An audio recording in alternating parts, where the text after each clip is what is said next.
adik-adik remaja. Jumpa lagi pada acara renungan di Komisi Remaja GKJ Sarimulyo. Hari ini kalian bertemu dengan, boleh dipanggil Kak Inang, atau Tante Inang, atau Bu Inang boleh. Jadi lain kali kalau kita ketemu di jalan boleh sapa, halo Tante Inang gitu ya. Nah, hari ini sebelum kita masuk ke dalam renungan, kita mau pujikan sebuah pujian. Mari kita memuji Tuhan.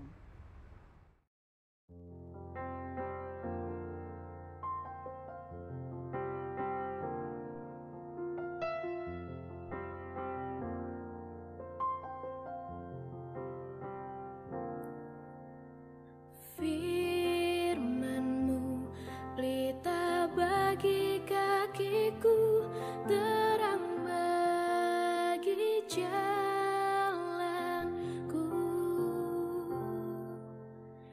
Firman-Mu pelita bagi kakiku, terang bagi jalanku.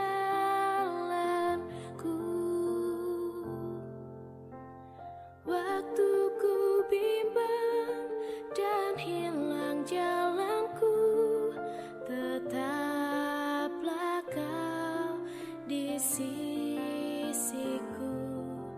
Dan takkan ku takut, asal Kau di dekatku, besertaku selamanya.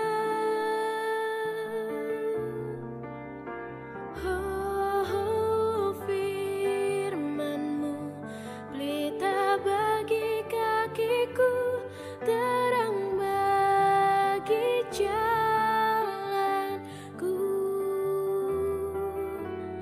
Firman-Mu pelita bagi kakiku, terang bagi jalanku. Terang bagi jalanku, terang bagi jalanku.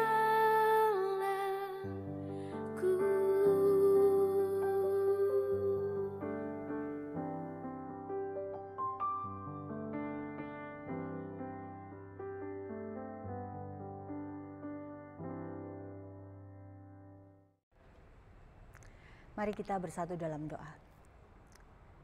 Terima kasih Tuhan Yesus sudah memberkati kami. Saat ini kami boleh bersama berkumpul untuk mendengarkan firman Tuhan.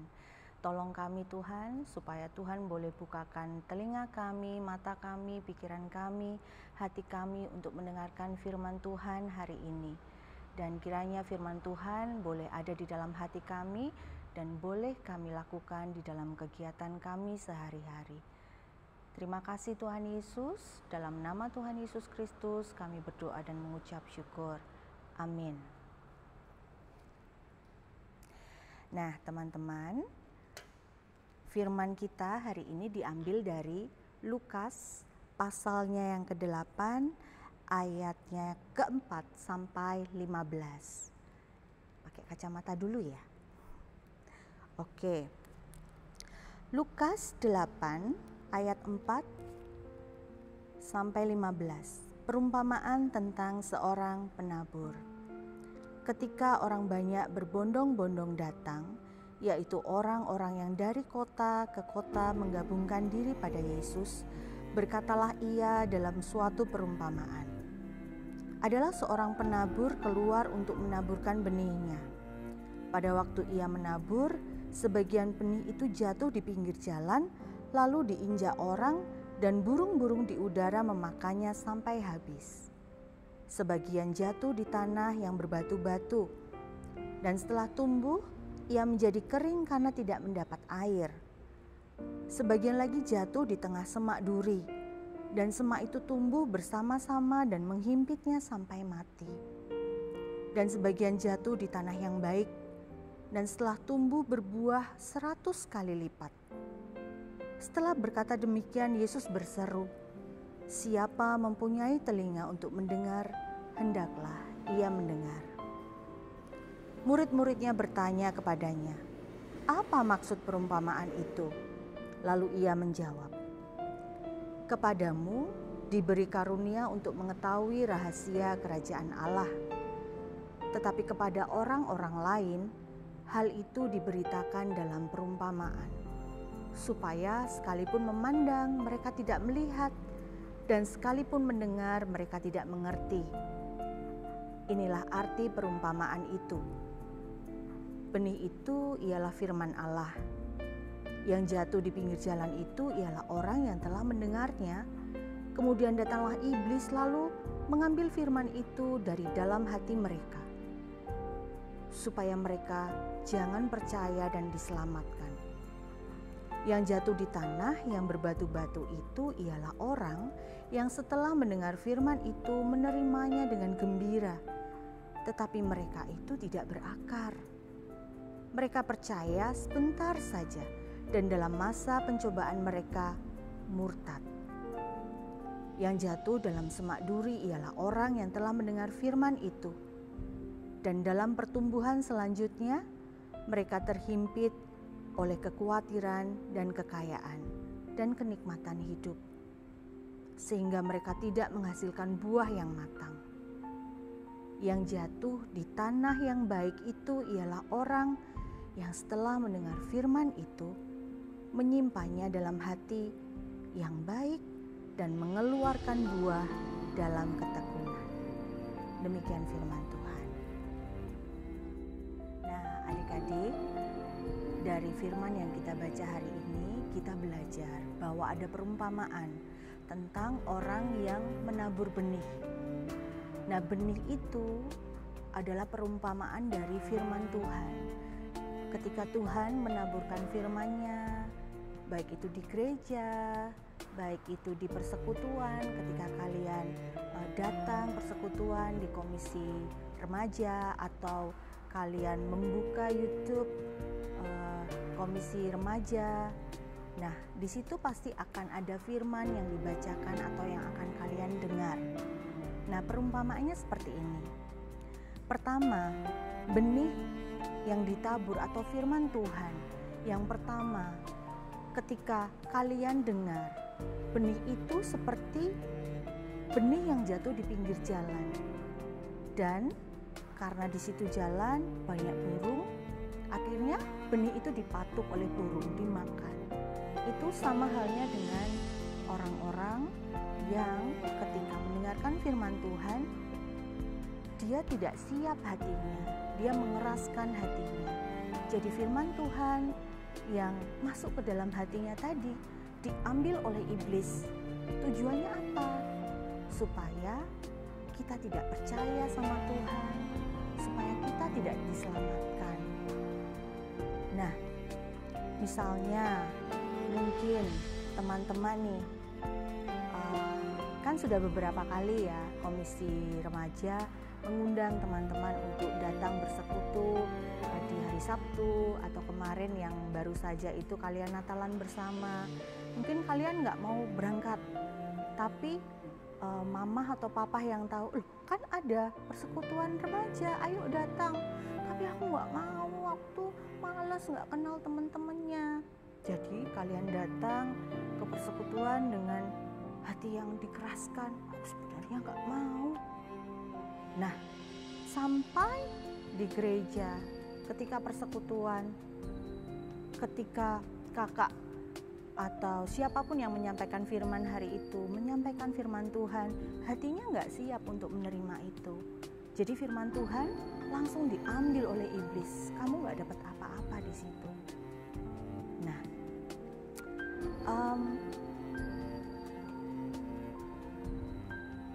iblis itu senang ketika anak-anak Tuhan itu tidak mendengarkan firman Tuhan. Karena ketika mendengarkan firman Tuhan, kita jadi tahu apa maunya Tuhan. Iblis nggak suka itu. Nah, perumpamaan yang selanjutnya adalah tentang benih yang jatuh di tanah berbatu. Kalian tahu kan tanah berbatu, tanah yang banyak batunya otomatis lebih banyak batunya daripada tanahnya. Ketika benih itu di situ, dia akan tumbuh sebentar, tetapi dia tidak berakar karena pinggir-pinggirnya batu. Dia tidak cukup punya pupuk dari tanah-tanah mineral di samping kanan kirinya. Jadi dia tidak akan kuat. Awalnya misalnya begini, teman-teman kan tahu kalau di gereja Sarimulyo itu ada ibadah variatif ya. Nah, aku senang hari ini ibadah variatif. Ya, kita nyanyi-nyanyi, kita pujikan pujian. Aku suka nyanyi-nyanyinya. Tetapi hanya begitu saja. Lalu ketika firman itu diberikan oleh pendeta, awalnya kita menerima dengan sukacita, dengan gembira. Ya Tuhan, aku tahu ini yang Tuhan maksud, begitu. Tapi hatinya belum siap. Jadi seperti di tanah yang berbatu, walaupun tumbuh sebentar, tapi setelah itu mati. Kalau ada hal-hal yang mengganggu kalian, menggoda kalian lebih asik untuk diikuti, kalian akan tergoda. Misalnya di sekolah, walaupun ini sudah ada yang 2 tahun, hampir 3 tahun nggak sekolah ya, tapi kalau Zoom meeting tuh lihat, oh itu cakep ya, tapi beda keyakinan, tapi ternyata dia juga suka sama aku. Wah gimana ya, jadian aja kali ya. Nah, hal-hal seperti itu. Dapat godaan sedikit, ada cowok ganteng, cewek cakep, wah aku mau sama dia, tapi lupa sama Tuhan. Kita lupa kalau kita anak-anak Tuhan. Nah, hal-hal seperti itu teman-teman. Lalu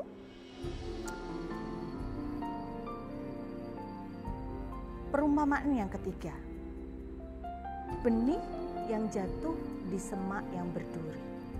Teman-teman tahu semak-semak itu tumbuhan yang lebih mungkin tidak banyak gunanya ya.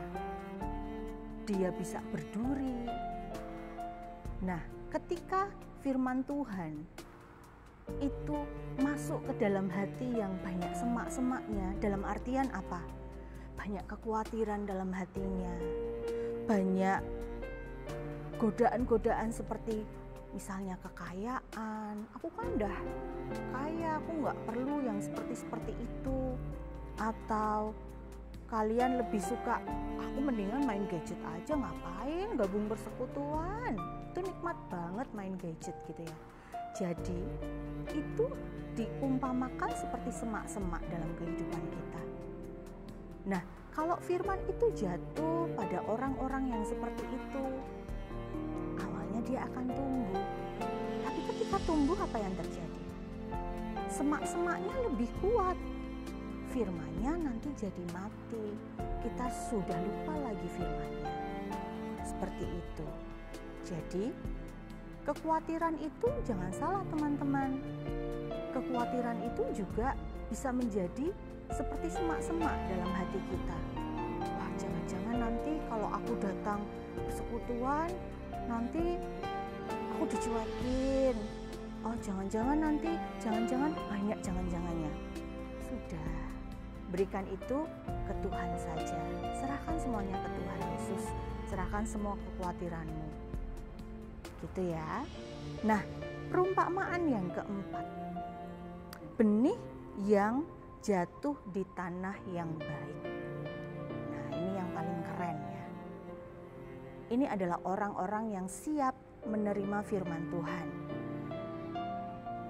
Misalnya ke gereja nih, dari rumah sudah berdoa dulu nih. Tuhan, hari ini aku mau ke gereja. Aku mau dengarkan firman Tuhan.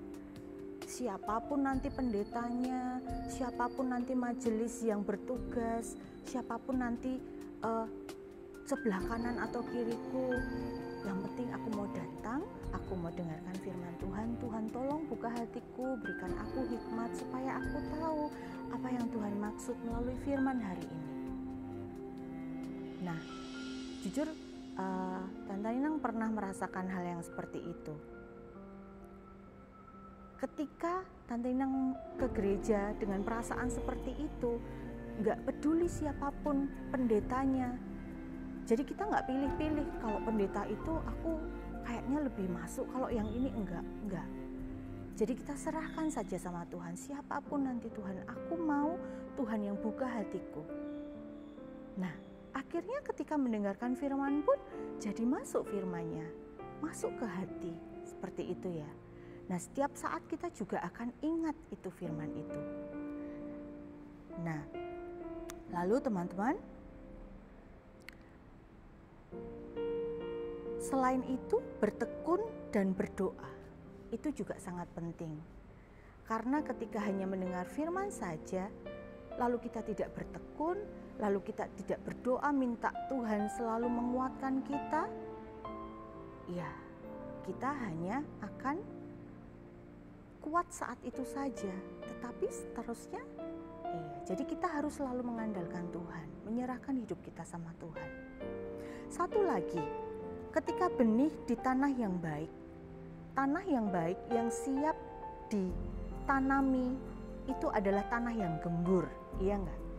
Tanah yang gembur itu kalau Pak Petani kan biasanya dicangkul dulu atau dibajak dulu. Nah, ini ada hubungannya. Ketika kita mau dengarkan firman Tuhan, kita pujikan dulu sebuah pujian supaya Tuhan buka hati kita, Tuhan berikan hikmat ke kita. Jadi ketika kita mendengarkan firman Tuhan, kita bisa menerima itu dengan baik.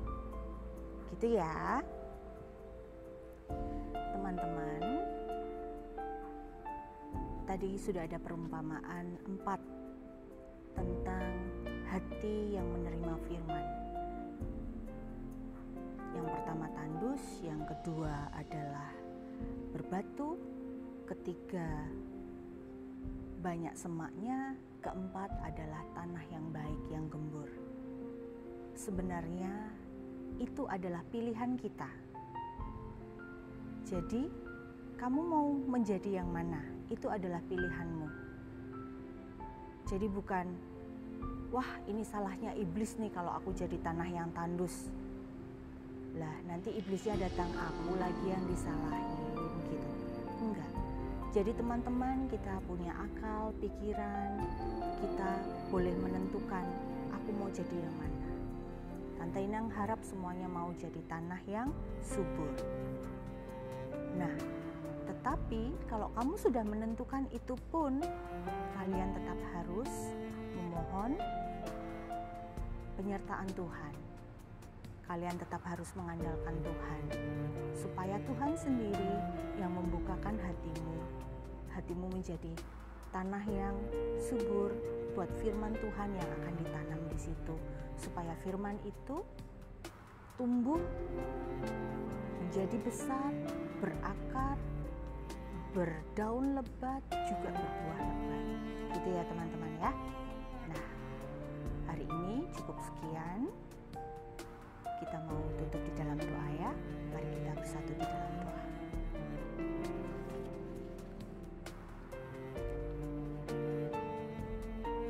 Tuhan Yesus, kami mengucap syukur hari ini kami sudah belajar mengenai perumpamaan di mana tanah Engkau menaburkan benih-Mu, yang adalah hati kami Tuhan, di mana Engkau akan menaburkan firman-Mu di dalam hati kami. Tentu saja dari perumpamaan dari 4 hati ini, kami memilih yang keempat. Tentu saja itu yang Engkau mau, kami tahu Tuhan. Tetapi terkadang kami sulit melakukan itu. Kami membutuhkan Engkau Tuhan Yesus, supaya selalu Roh Kudus menuntun kami.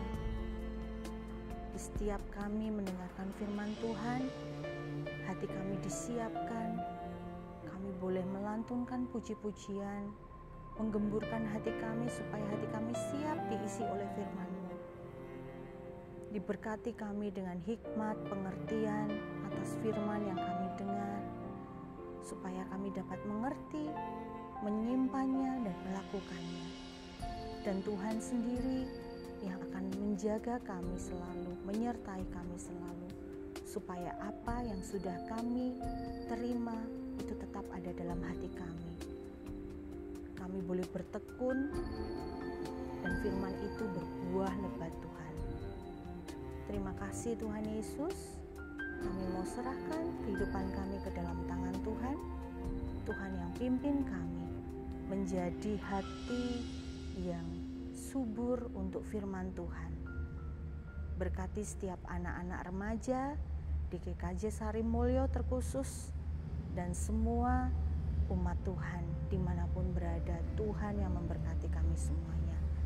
Terima kasih Tuhan Yesus. Terima kasih untuk firman yang Tuhan berikan hari ini. Kiranya ini menjadi pegangan buat kami. Berkati kami Tuhan Yesus. Hanya di dalam nama Tuhan Yesus Kristus kami berdoa. Amin. Nah, teman-teman, itu firman hari ini.